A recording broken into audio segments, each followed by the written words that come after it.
Hey, je viens de prendre connaissance des augmentations de salaire de 21% consenties aux policiers sur 5 ans. Et la job est pas facile, ils mettent leur vie en danger. Ça demande quand même une technique de 3 ans. Mais pour les enseignants, les infirmières, 9% sur 5 ans, ce qui est en bas de l'inflation.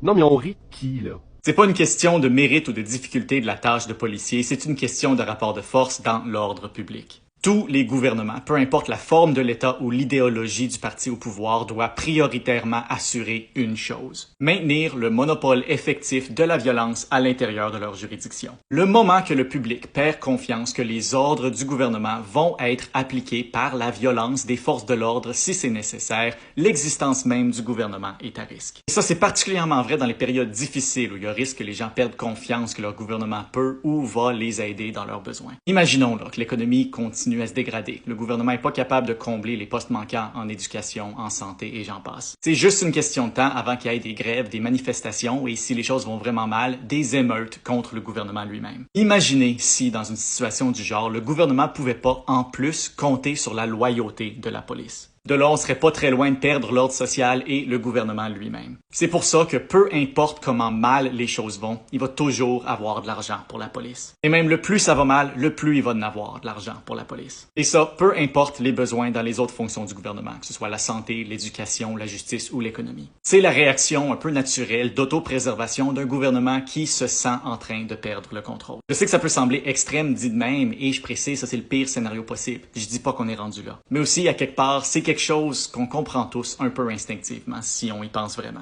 Et des fois, c'est important de s'en rappeler et de se rappeler du pouvoir qu'on donne au gouvernement sur nous. Parce que l'ordre social elle-même, ultimement, on en est tous responsables.